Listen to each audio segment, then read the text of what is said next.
Diet করতে বললে বা যদি সকালে উঠে ব্যায়াম করতে বলা হয় তাহলে তাদের একটাই অজুহাত থাকে যে কী হবে এসব করে, একদিন তো মরেই যাব।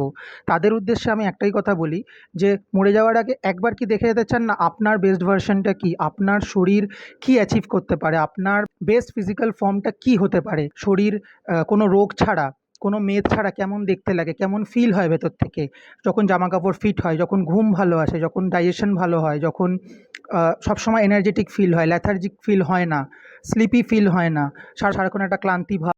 স্পেশালি তাদেরকে আমি বলব যে একবার এই জার্নিটা আপনি কমপ্লিট করুন। একবার আপনি প্রমিস করুন নিজেকে যে কাল থেকে আমি রোজ সকালে উঠে ব্যায়াম করব, এবং যে সিম্পল চেঞ্জেসগুলো লাইফস্টাইলে আনা যায়, যে আমার যেমন সুগার ছেড়ে দেওয়া, প্রসেসড কার্বস ছেড়ে দেওয়া, রিফাইন্ড অয়েলস ছেড়ে দেওয়া, এগুলো করব।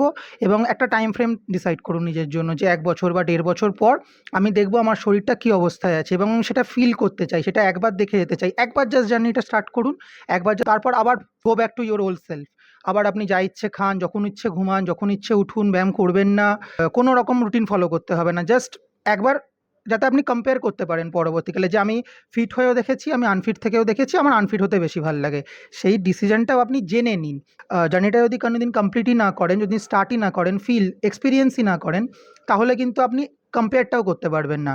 সেই জন্য please start working out today, start your journey today. আর ফিট বেঙ্গল মুভমেন্টকে ফলো করতে ভুলবেন না।